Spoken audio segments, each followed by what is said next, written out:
Welcome to that Groovy Scoobcast. Your go-to audio hub for all things Scooby-Doo. So, we have some news today. We're getting sued by Warner Brothers for talking about Scooby-Doo. But we have our rights. Shannon, what are you doing? Leave this to me. I once had a third cousin who had a brother that owned a parakeet, and that parakeet's former owner was a lawyer. I can talk us out of this.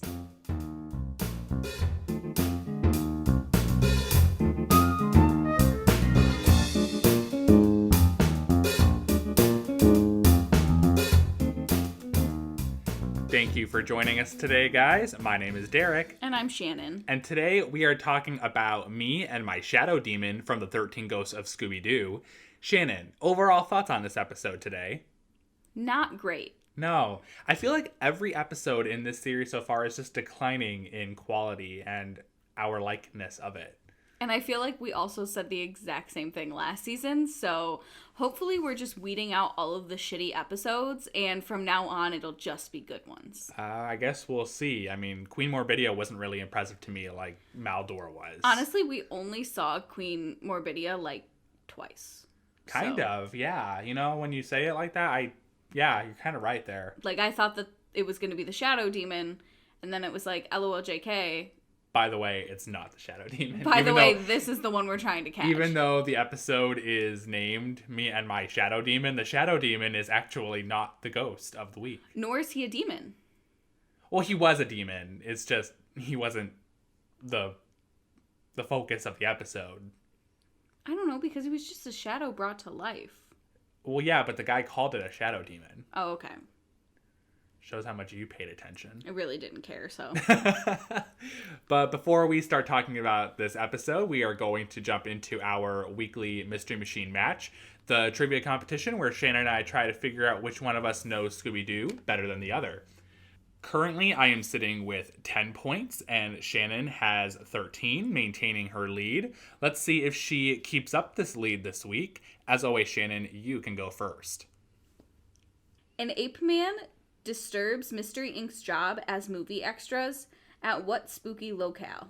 Forbidden Mountain or the Demon Canyon? Forbidden Mountain? Yeah. Yay, I got one. All right, here is your first question for this week. The Yogi Yahooies win an event in Scooby's All-Star Laugh Olympics when they capture a flag atop which famous Paris landmark? The Eiffel Tower? Yep. Okay. The only one that anyone knows. I'm proud of you. I heard Laugh Olympics and I was like, fuck. Because we don't watch that one on this podcast, really. What's your next question? Tim Curry, the voice of Ben Ravencroft in the Scooby-Doo and the Witch's Ghost, is famous for starring in what campy 1970s film? I don't know, actors or I know, movies. this is why I said, okay, here's my thing, because when I tell you the answer, you're going to be like, oh. I don't know this kind of stuff. I don't know anything about anything, Shannon. Like, what is it? It's the Rocky Horror Picture Show. I've never actually seen that movie. Oh, have you not? Okay, yeah, because I was like, you know this. I don't know. I've seen it so many times. Oh, yeah, no. Tim Curry is like Rocky Horror. Gotcha. Well, I did not know that, so. Moving on to your next question. What cartoon series was spun off from Scooby's All-Star Laugh Olympics? Oh, wow, another Laugh Olympics question for you. Fuck me. Was it Captain Caveman and the Teen Angels or Huckleberry Hound? I know they're both things. But which one is newer? Can you give me the two shows again? Captain Caveman and the Teen Angels or Huckleberry Hound? Huckleberry Hound? Nope, it was Captain Caveman. Oh. Okay. Sorry. I felt like my dad said something about caveman growing up, and then I knew a Huckleberry Hound. I don't know. I don't fucking know. What is your last question for me today? What kind of festival is the gang on their way to see in the episode The Haunted House Hang-Up? A rock music festival or a country music festival? I think it's a rock music festival. Yeah. Yay! Only because when do they ever talk about country in that? Here is your last question. What snacks does Yabba-Doo like most? Cheddar or chili? Chili. Yes. It gives knew him fire you would breath. get that one. Yes. Yes, because that was my favorite thing. Well, today we are finishing with me with 12 points and you with 15. Oh. Maintaining your lead. You are dominating. Yay. So are you ready to start talking about this week's episode? Yeah. Okay. Like we said before, today's episode is me and my shadow demon. Today's premise is coming from Scoobypedia. The chest of demons is stolen by a shadow demon, so the gang heads off to a maze-like Befuddle manor to retrieve it. But soon they have to contend with demon chest escapee Queen Morbidia. Like you said before, the episode doesn't really even focus on Queen Morbidia. No. The shadow demon kind of takes up a majority of the antics that happen between, it and the gang, and it would have made a lot more sense to me that the shadow demon be the one that escaped the chest of demons. Well, and then also just the fact that, like, the shadow demon wasn't even on Queen Morbidia's side. Right. Because it did kind of come off as an antagonistic character, and, plot twist it's not. But at the same time, Queen Morbidia was hardly even in the episode, so she doesn't really even feel like a threat to me. Mm-mm. And her powers don't really even seem as impressive as Maldor either. Did she have powers? She was a vampire, so she could, change into a bat. That's all we saw her do. Kind of about what we saw. Yeah, we didn't really see much else Honestly, from her. we saw the shadow demon have more threatening powers, because he could shoot, little beams out of his fingers. And he can go through walls and split into multiple... Honestly, personally, I would feel safer if the shadow demon was also in the chest. I'm sure Queen Morbidia has her reasons for being in the chest, but, I would personally feel safer if the shadow demon was also in there. I think the shadow demon's more deserving of that slot. Yeah. As opposed to Queen Morbidia. Let the vampire be a vampire. Put that shadow demon back where it came from. Right. So the episode begins with Vincent Van Ghoul. He's hanging out in the temple in the Himalayas, which is weird because that's not where he lives. But he hears something in the other room. He goes in and finds that his crystal ball has been knocked over onto the floor, and it's all cracked, and he's like, who would have done this? And we see the shadow demon off on the side, and he, slips out the window, ha ha ha.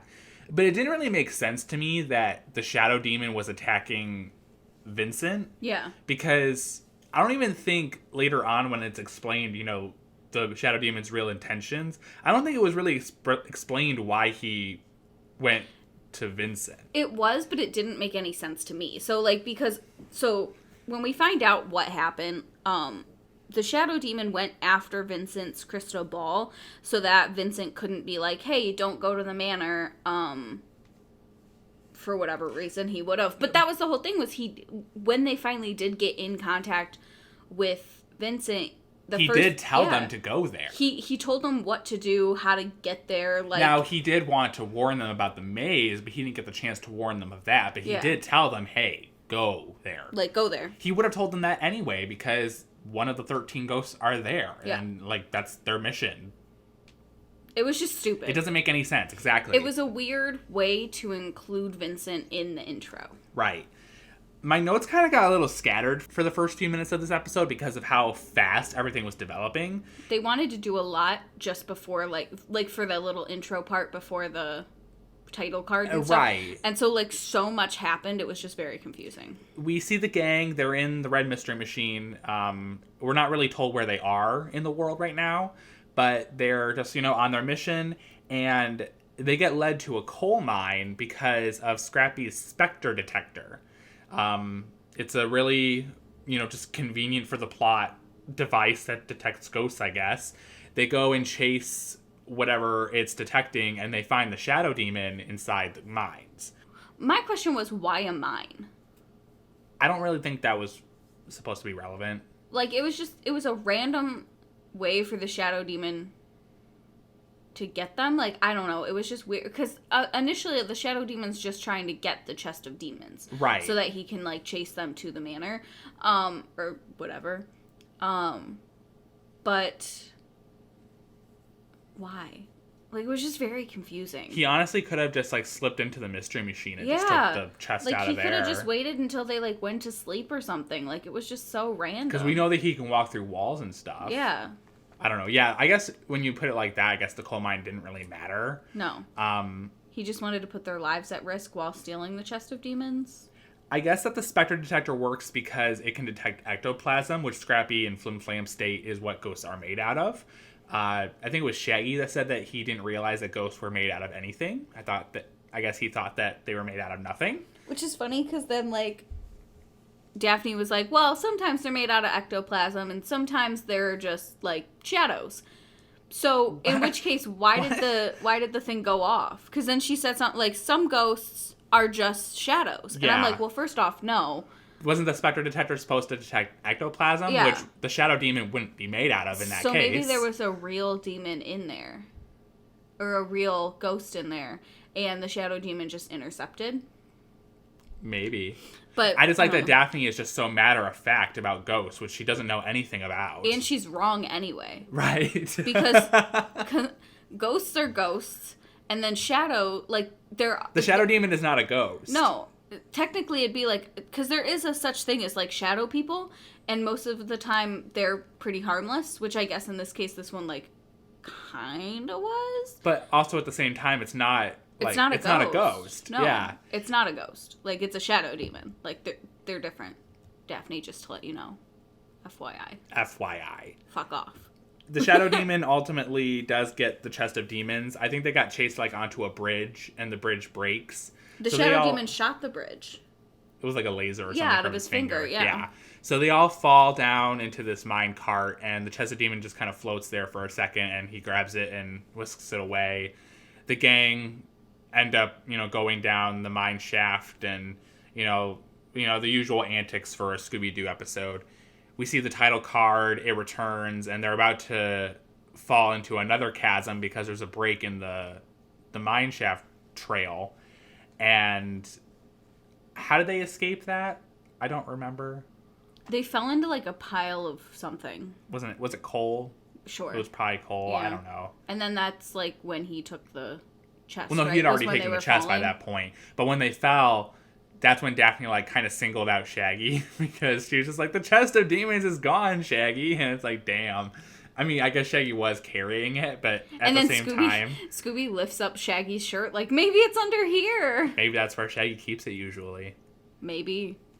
I did note that Flim Flam has used his immortal words of the Great Confused One quote again. Yeah. Right before they fell onto that pile of coal or whatever, he did say that in the immortal words of the Great Confused One, when all else fails, scream. I think he used the Great Confused One line twice, but I don't remember what he said. No, he didn't say that. He said something about, like, the ancient ones or something. Oh, okay. It wasn't like that. But I just think it's funny that evidently he has this catchphrase, and I don't know, it's not really something that people remember about this character. No. I don't really ever hear about it being talked about. But he does use it in every single episode. So far that we've seen, at least. Yeah. So the gang decides to get in contact with Vincent. They're all really nervous about talking to him because they're afraid he's going to get mad. Which is so funny. It's the equivalent. It is. It's like the equivalent of, like, breaking the lamp and being afraid to tell mom. Right. They're all playing hot potato with the crystal ball because none of them want to actually break the news to Vincent, but Flim Flam decides to do it because they're just good old pals. I really don't think they are, but... Yeah. Yeah. So they do get in touch with him. They're all kind of baffled by, like, the reception on the ball because, Vincent has been cracked by the shadow demon. So he's telling them about how the reason why the shadow demon probably took the chest is because all of the ghosts and monsters that I guess Queen Morbidia is gathering at, what was it called? Befuddle Manor. They're all gathering so they can destroy the chest of demons, and they have to do it, like, before midnight or something, or else they lose their powers. They lose their powers, like, when it's light out. But then why does it matter if they get it done before midnight, or is that just when they plan to do it, it's at midnight? Probably. I remember midnight being part of the conversation. I mean, I assume, like, midnight is probably... I know, like, midnight is, like, the witching hour, so maybe that had something to do with it. Mm-hmm. But I don't think, like, a specific day dealt with it. Like, it was just, like, midnight. And then when the sun comes up, we lose our powers.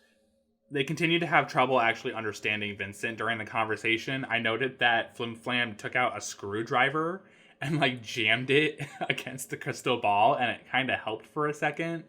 But then it also screwed up the face. Yeah, like, I guess, wasn't it like Vincent's lips on his forehead or something? Yeah, and his eyes were crazy. where his lips were gonna be. Yeah. Vincent was like all mad at him for, screwing with the crystal ball, and I'm just like, well, I mean, Vincent, yours is cracked and damaged right now too, so you don't have much room to talk. Like, neither of you took very good care of it. They decide to go over to Befuddle Manor, which apparently wasn't that far away. No, and they all disguise themselves as exterminators. So... Okay, I want to talk about this for a second. Because Flim Flam is a master con artist. He's a pro.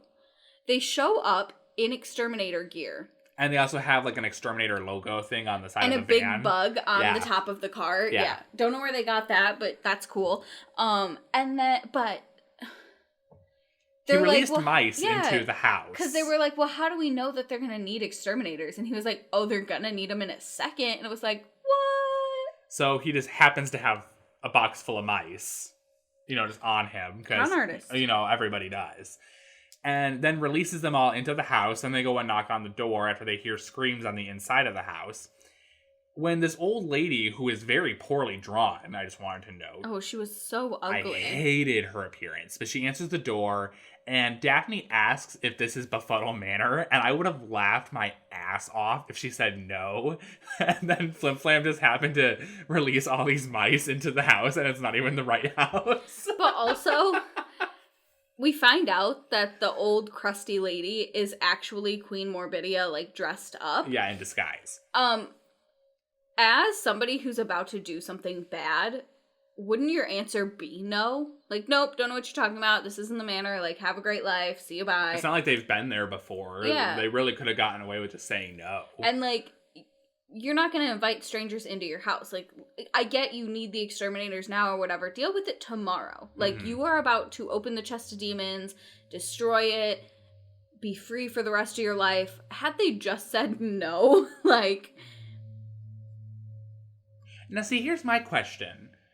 Later on in the episode, we learn that Queen Morbidia doesn't know anything about the Shadow Demon, right? Yeah. So the Shadow Demon, took the chest of demons and is working independently of Queen Morbidia.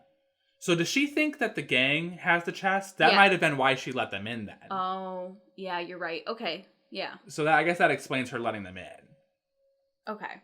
So probably she was like just about to send out a search party and then the gang showed up and she was like, oh, dinner came. Because, she has to know who they are. Yeah. Because they were all there when she got released from the chest. Yeah. So they are let in, and what was the spider's name again? Griswold. Yes, so we meet Griswold. He's a giant fucking spider. The size of a human, like of a grown man. Almost bigger. He looks kind of like a butler in a way. Yeah. But in spider form. And I hate this character. I think it's stupid. He's terrifying. As are, every other monster that's in the house, too. I did describe the monsters. They look like bulky costumes to me. Kind of. I see what you're saying. I didn't think they were all that, impressive. Like, they looked like stupid people. Like, well, I loved when Queen Morbidia, still disguised as the old lady, said that, like, her guests are flying in from all over the world, and a bat flies into the house. That's, like, I guess a vampire. Yeah. I loved it because, we never actually see any other vampires other than Queen Morbidia until the end when, the sun comes up and...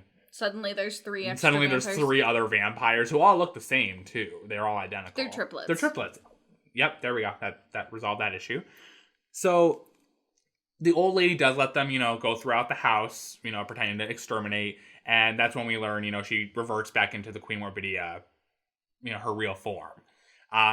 She's not really all that impressive in terms of appearance, in my opinion. No, she's just kind of a white-skinned lady, dark black hair, in kind of like a red leather cloak outfit, in a way. It reminded me of, Addams Family. Oh, Morticia? Yeah. Kind of? I guess. And, maybe that's Queen Morbidia, Morticia. It seemed like that was some inspiration. It looked like a thick, 2Cs version of Morbidia. I just didn't really find her... Okay, here's my thing with her. I don't think that Queen Morbidia is at all impressive compared to Maldor the Malevolent. I loved Maldor. Yeah. From the last episode we watched. Maldor was sinister looking. I loved the horns that were like sticking out of his head. His powers were awesome. Yeah. He grew to the size of a castle. Yeah. Like, that was awesome. Queen Morbidia, all we really see that she can do is that she can shapeshift. And that's basic vampire. Yeah. Like, we see that from 3 other vampires. And because we just don't really even see her all that often in the episode, she's mostly just kind of surrounded by other monsters too. I don't know. She just you don't did really not see wow me at all. My thing is maybe like her quote unquote superpower is that she just has like the power of persuasion because she can like gather all of these monsters to do her bidding, which like... Well, I mean, they all want to destroy the chest of demons anyway, though. That's kind of a common goal, I feel like, amongst the evil spiritual community. Yeah. Which is weird because if the demon is only if the demon chest is only holding 13 ghosts, why do the rest of them care? Well, I think it's just because they're the most powerful ones. Yeah. They're the most powerful ones of their realm, and, they want the most powerful ones to rule the world or whatever, I guess. I mean, I'm sorry, but I would rather rule than some other person. Yeah, but they're not as powerful, though. I guess. I don't know. Whatever. Anyway, back to our review. I noted that... I just wrote fear. That was my next note. Oh, I don't know what fear is? Is that what you were talking about? Yes, you know what it was? Yeah. So, Scrappy, Daphne, and Flim Flam, they get separated from Shaggy and Scooby. Yeah, they were chasing the Shadow Demon. Yes, because that's when the Shadow Demon split into 2 separate demons. Which, again, is cooler than just turning into a vampire. Yeah. So, the one demon that Daphne, Scrappy, and Flim Flam are chasing leads them into this room. They go into the room, the door behind them shuts, and they're locked inside. So Scrappy's trying to unlock one of the doors, and what was it he said? He said something about, like... I think they just said we're locked in. Something like that, yeah. And then Flim Flam said, I don't know the definition of fear. But, like, no one said fear. I know that, at least, because I wouldn't have made this note otherwise. And then they were like... oh, well, now we have to call Vincent and, like, let him know we need help. And Flim Flam, like, breaks down in tears. And in the meanwhile, we've already seen Vincent. And, like, because he can't get through on the crystal ball, he was like, fuck it, I'm going to have to just go save these people in person. And so he hops on the magic carpet and starts flying to them. So Flim Flam, like, breaks down, is, like, in tears. And then he's like, okay, fine, maybe Vincent's not mad at me. Like, we can call him. And so he takes the crystal ball and starts rubbing it and is like, calling Vincent. All this workup, they can't get through to Vincent. Yeah. Like, it was just pointless. Vincent, like you said, hops on the flying carpet and is coming to Befuddle Manor. At the end of that scene, he's, in the sky on the carpet, and his last line in that scene was, and this carpet never shows a movie. Because he didn't want to travel at all. I just thought that was a really funny quote. It was funny. My thing was like, you're flying the magic carpet. You can't, like, watch a movie while you're driving. It was just a joke about it, like, being a plane. Then we cut to Shaggy and Scooby. They are chasing the other Shadow Demon. And now they're, like, on a stage inside the manor. And there's a bunch of monsters and ghosts in the audience. So we didn't think about it. But because the Shadow Demon doesn't have anything to do with those monsters were just sitting there, like, watching a show. Like, they must have genuinely thought that, like, Queen Morbidia got someone to put on a show. Probably. So that was kind of cute. They do a gag with the Shadow Demon where they sing a song called Me and My Shadow Demon, hence the title of the episode. Me and my Shadow Demon. Yeah. The song actually was on the Scooby-Doo Snack Tracks CD, which was pretty cool. So I've heard this song before. The one thing I hate about the song is that Shaggy, is singing with Scooby and the Shadow Demon, and Shaggy's voice is replaced by somebody else who doesn't sound anything like him. No, and it sounds awful. It's borderline as awful as Marla Frumpkin as Velma. Borderline. Hated it. So then so after the Shadow Demon and Shaggy and them are done performing, they're bowing.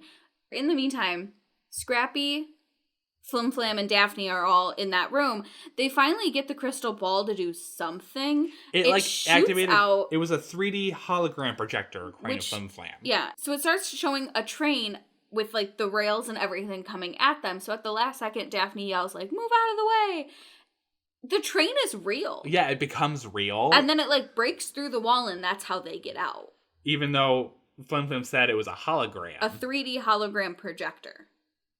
Nothing there indicates it's going to work. I mean, I know that the crystal ball can work as like a teleporter. You know, we saw that in the last episode, but could you imagine? That's not what it was supposed to be doing right now. And could you imagine like the guy driving the train suddenly gets teleported into a castle? Just like, what the fuck?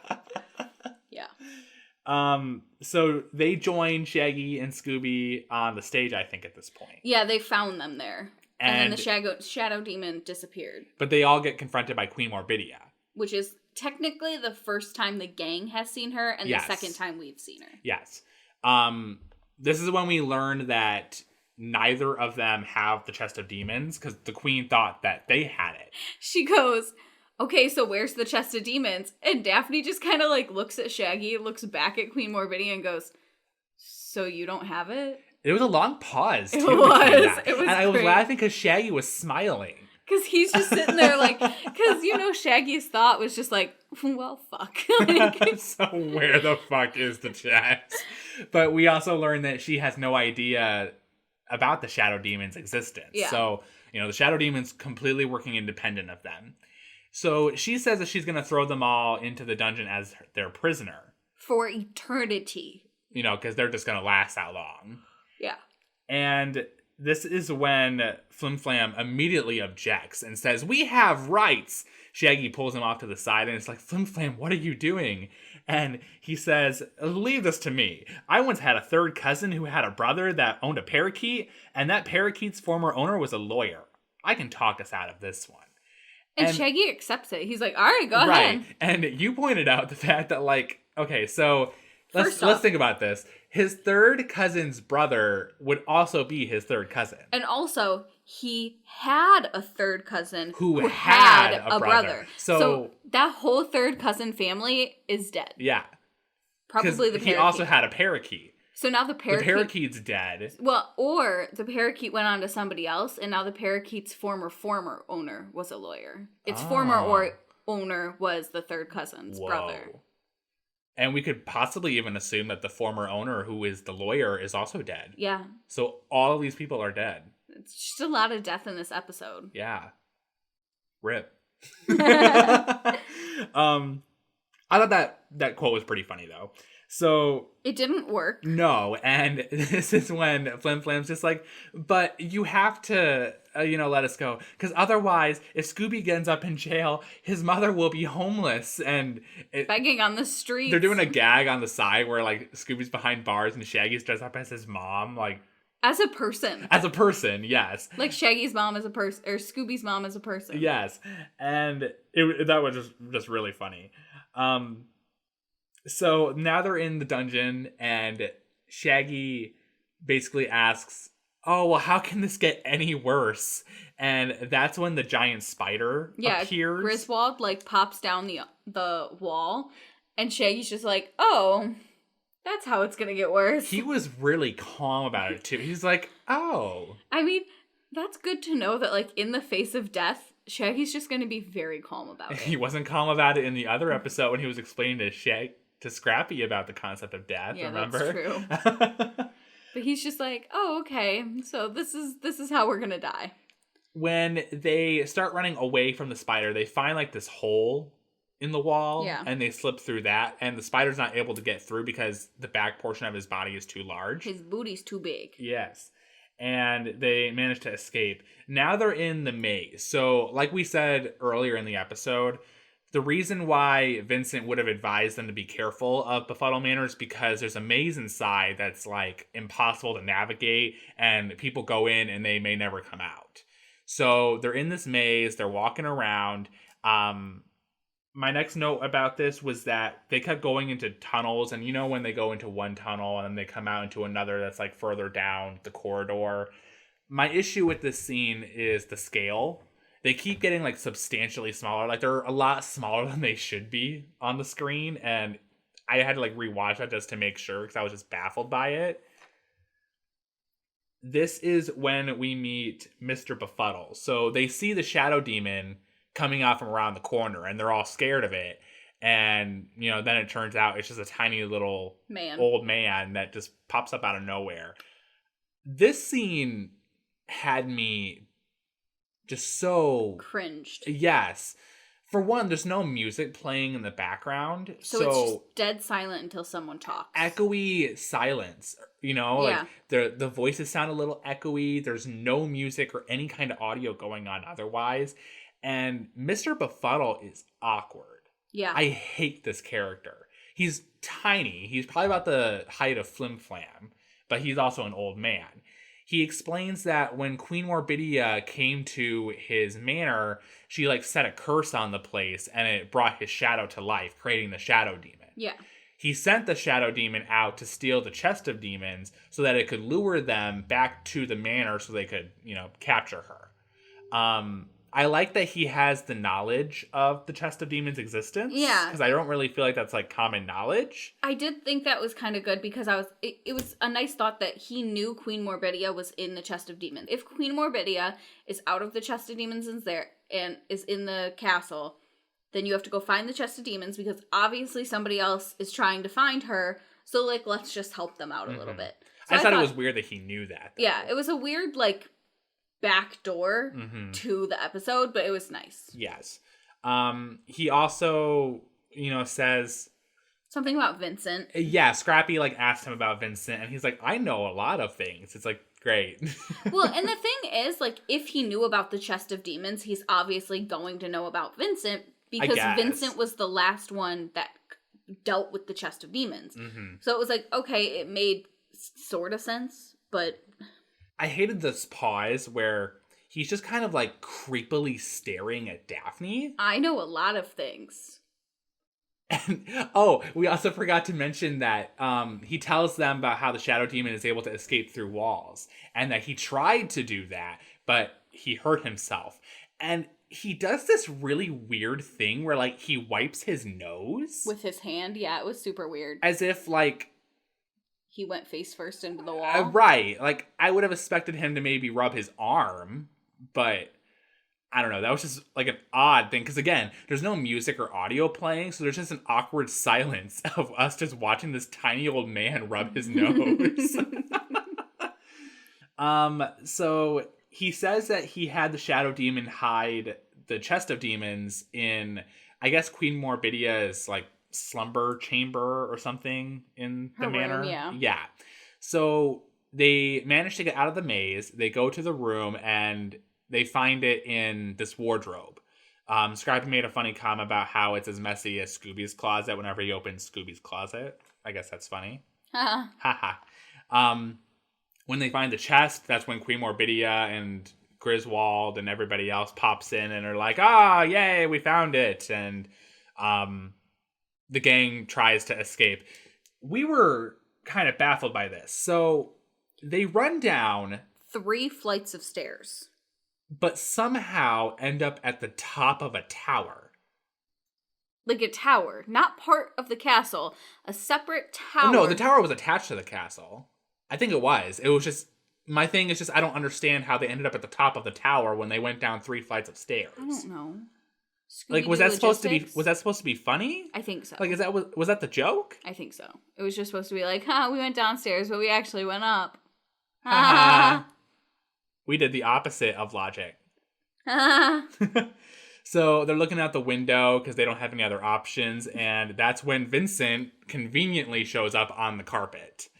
So we have to do a head count here. So Daphne, Shaggy, Scooby, Scrappy, and Flim Flam and Mr. Befuddle all hop onto the flying carpet with Vincent. So that's 7 people sitting on this carpet. And for a moment, it's actually floating. And, Queen Morbidia is like, they have escaped.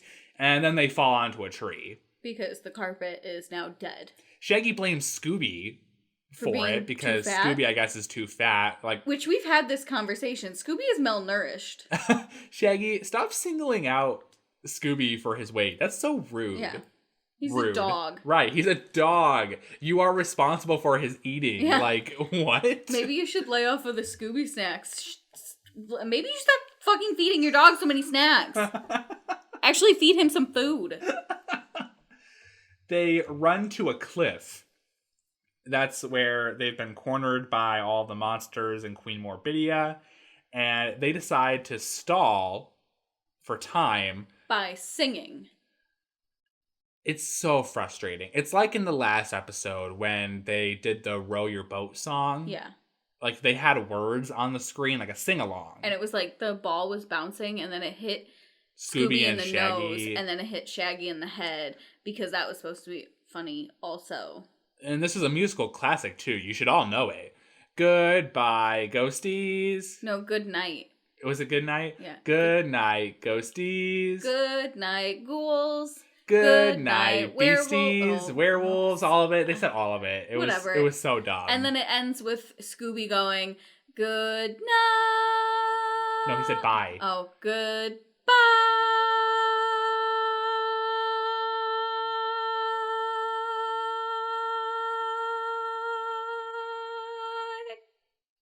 It was a lot longer than that, but yes. Not by very much, because I sang along with him the second time we watched it, and I was like, oh, wow. He's losing color in his face. Because of how long he's going. And it keeps cutting to other characters, just waiting casually for him to be finished. You've got Flim Flam and Scrappy playing Jax. And, Queen Morbidia, filing her nails, and it was funny. It was funny, and it was, nice that everybody was just like, okay, we'll wait. That's the only funny part of the entire thing, because I hated them singing. I don't is this a musical? Exactly, that's what I'm thinking. Is the 13 Ghosts of Scooby-Doo a sing-along? Did we somehow miss that? It clashes so bad with the dark themes that this show is trying to portray, I hate this. Scooby-Doo, no. I don't understand. Don't do that. How about you don't do that? But so then they sing until dawn, which Vincent looks at his watch at one point, which is literally just spinning in a circle. It just has a sun and a moon on it. And it's just continuously spinning around. And then he goes, okay. 3, 2, 1. And then the sun just bursts out from the side of the horizon. And because that's just how the sun works. Yeah. And so Queen Morbidia goes, we've been duped. Yep, all the monsters retreat to the castle because they're all, powerless. The vampires revert back to bats and they fly away. And then Queen Morbidia just kind of disintegrates into her red cape. She's dead now. Yeah, Flim Flam scoops her up into into a little dustpan and just throws the dustpan and the cloak and everything into the chest. Which, okay, again, here's my thing. So she's done during the daytime, but she's still one of the most powerful ghosts. This one was a really weak one among the 13, in my opinion. Honestly, if she would have been the first ghost that they captured, that could have set the stage for them to be progressively getting more and more powerful, especially with the Curse of the 13th Ghost movies supposedly having the most powerful of them all. Yeah, so it indicates that, as we watch these, it's going to be worse and worse monsters. They become more threatening, the stakes are higher. Yeah. But no, we go from a really awesome ghost being Maldor to this wah-wah character. Yeah. The episode basically ends with Flim Flam taking the 2 crystal balls, which has been damaged when they fell from the flying carpet, and Vincent Van Gogh's damaged ball. And he tricks Vincent into letting him take the flying carpet with Scooby to travel to a crystal ball repairman who is 1,000 miles away from where they are. Which is apparently a whole day trip. Just one day. That's a fast flying carpet. Yeah. I don't know. Do you have any other thoughts on this episode before we go on to our scores? No. So what did you award this episode on the Scooby Snack-O-Meter? So I actually gave it a 4. Okay. I didn't hate it, but I hated it. Go on. It was a decent episode up until you found out that, like, Queen Morbidia was going to be the monster.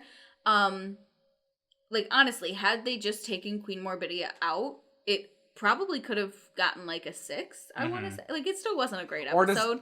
Or just made her a better threat, you know? Or maybe make the Shadow Demon the demon that they're trying to capture this week. Because that would have been great. But there was just a lot wrong. But I laughed a lot during the episode, mainly at the episode, but it still made me laugh, so that got points. Okay. I'm giving it a 3 just because there was opportunity there to make the Shadow Demon the focus of the episode. I think it would have been really easy for the writers to figure out how to make that the focus. Maybe the Shadow Demon could have had the ability to take over any shadow. Any person's shadow. Well, that would have been so cool. But we saw that because at one point he turned, like, the gang's shadow was up against the wall. Yeah, you're right. So, see, that would have been great. That would have been a fantastic member of the 13. And instead we get this weak-ass vampire queen that doesn't really execute a lot of powers other than shape-shifting, which isn't unique. No. And, like, don't get me wrong. Like, vampires are cool, but, like... The monsters she's surrounded by aren't threatening looking either. No. So, I mean, and the only motive that she's really having in this episode is to destroy the chest. Like, okay. And we get that. Like, at least Maldor had a motive, for what he was trying to do in his episode. He was trying to find the Infinity Spoon to, take over the world. Like, that's a pretty good plot. Yeah. It's not the most creative, but it works. He is doing something that's independent of, let's destroy the chest of demons. Yes. It was a big bummer because you saw that, like, the writers had the creativity to make a really cool shadow demon. Because we already have it. It's in the episode. It's literally in the episode. But then instead, we're like, okay, so we have this really cool demon. You know what we should do? Put in a vampire. And let's make her do nothing and also not really appear all that much in the episode. And, like, have the Shadow Demon... Maybe if, like, her and the Shadow Demon were paired up, like, that could have even give it, like, an extra boost. Mm-hmm. I don't know. It was just disappointing. Which is why I'm going to give it a 3, just because while there were some good gags and quotes, there was also a lot that I feel... Was stupid and really easily could have been better. So with your 4 and my 3, we collectively give me and my Shadow Demon a 3.5 on the Scooby Snackometer. All right. So do you want to hear the fun fact of the week? Of course. It is about Flim Flam. Yeah. So this is actually going to kind of piss off, I think, people who have seen the Scooby-Doo and the Curse of the 13th Ghost movie, which we're just going to let you guys know. Both Shannon and I have watched. We watched it together recently. We're not doing our review anytime soon because we're going to be reviewing that movie as part of the 13 Ghosts series. But Flim Flam, according to 2 different encyclopedia sources, being the Scooby-Doo Character Guide and the 2018 Scooby-Doo Encyclopedia book, Flim Flam is 11 years old in the 13 Ghosts of Scooby-Doo series. And then, like, the movie only took part... Maybe it's supposed to maybe take place like a year or 2 afterward, which means that he would be like 12 or 13. And he definitely looks a lot older than that in the movie. He looks like 18 in the movie. But yeah, that's just something that I thought was interesting about the character. Because, I mean, 11 makes sense for him in the show. Yeah. He's short, I guess. But he's a short 11-year-old, but he just hasn't gotten puberty yet. He has the antics of an 11-year-old, I guess. Yeah, no, definitely. But I just thought that was an interesting fun fact. So for an 11-year-old, he's already a pro... Con artist. Like, he's got it. Yeah. Well, see, that's why he's serving 25 to life in the Mystery Incorporated timeline. Yeah. So, that's something that you guys get to learn about Flim Flam this week. So next week, we are going to be watching an episode from A Pup Named Scooby-Doo. We are randomizing this episode. So, Shannon, would you like to hit our randomizer? Always. Okay, here we go.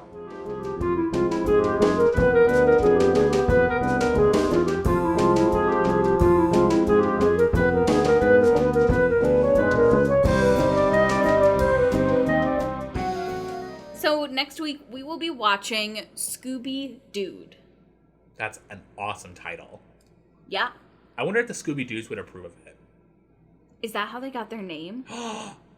I'm questions. On to you. Oh, ooh, yeah. This is the premise for Scooby-Doo coming from Scoobypedia. The kids head over to the Marine Institute to help Velma's Aunt Thelma figure out where all the dolphins have disappeared to. But they discover a headless skateboarder who tries to chase them away. Oh my god, it's, who's the guy that disappeared in the skateboarding one? Oh, Rich Gurley. It's Rich Gurley! No, but this takes place before that. Oh, damn it. Rich Gurley is still alive and well. And not a headless man. And not a headless man. According to the picture that I'm seeing here, I guess his head is also a pumpkin, like the Headless Horseman, but he also rides a skateboard. So cute. Curious to see how that develops. In Scooby-Dooby news, so last week we shared, some really cool news about the new voice actors being announced for the 2020 Scooby-Doo movie, and how disappointed we were to hear that Matthew Lillard will not be returning as Shaggy for this movie. There are new pieces of merchandise coming out. So there is some really awesome Mystery Machine floral underwear that Hot Topic is selling. There's also some neat wristbands that they're selling, which Shannon and I are both wearing right now. And fun fact, we will be giving away a pair at the end of this season. Woo-hoo. So watch out for some details on how you can get a free pair from us on that regard. But they also have a lot of really cool new t-shirts too that I've been trying to pick up whenever I see them. I saw like a really neat one that's like a teal blue with the Mystery Machine, and it has like a tie-dye design on it. There's one of Scooby and Shaggy camping. There's a lot. Hot Topic really has it for Scooby-Doo this year, so. At 50th anniversary, exactly. I knew that was going to happen. Yeah, but of all places Hot Topic, but Hot Topic really has the most that I've seen. Mm-hmm. So, you guys can definitely go and visit their website if you want to check out that really cool Scooby-Doo merch. And when it comes to Scooby-Doo or today's episode, Me and My Shadow Demon, if you guys want to talk to us about those things, or just anything Scooby-Doo, really, find us on social media. We are on Twitter at Groovy Scoobcast, or you can email us at thatgroovyscoobcast@gmail.com. You can also check out our website, www.thatgroovyscoobcast.com. There you can find our latest reviews, some really cool information regarding our scores, or maybe even visit our shop where we have our That Groovy Scoobcast pins. I have mine on my backpack, and I wear it every day. I love mine. And you guys would love yours too if you wanted to get one. And with that, we hope that you enjoyed That Groovy Scoobcast. Come back next week for a Scooby Snack-filled time. Bye, guys. Bye.